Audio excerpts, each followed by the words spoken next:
मैं आपको बताता हूँ, कांग्रेस को पहले पूछा आज क्या, आपको पूछना चाहिए था भाई। सर सरकार ने मालूम है कि आजकल नहीं सर, अमित शाह जी आपने पूछा सरकार में तो आप तो आपसे पूछेगा ना, राहुल गांधी से सोनिया गांधी से सवाल क्यों नहीं पूछ रहे? सर देश की जनता ने आपको चुना है सरकार चलाने के लिए, जो सत्ता में बैठता है सवाल उससे पूछे जाते हैं। मोदी सरकार का बीजेपी का वायदा था कि भारत की अर्थव्यवस्था 10% की जीडीपी ग्रोथ रेट आप डिलीवर करेंगे, जो आपका प्रॉमिस था और जो डिलीवरी है उस पर इतना बड़ा गैप क्यों?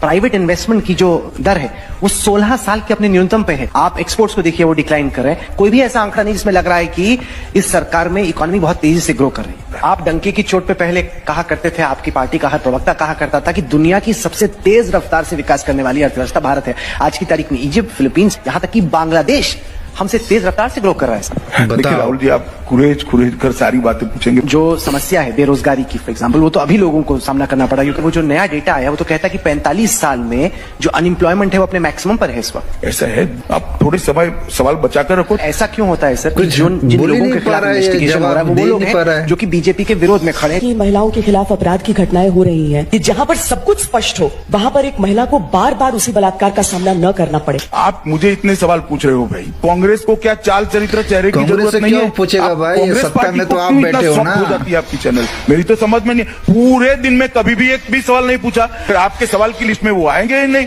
कहीं पर भी सवाल नहीं बता दो, चलो मैं मेरी बात वापस लेने के लिए तैयार। या तो आप फिर स्वीकार कर लो, कांग्रेस को पहले पूछा, आपको पूछना चाहिए था। इसीलिए आपको मालूम है कि आप भी कांग्रेस से कड़े सवाल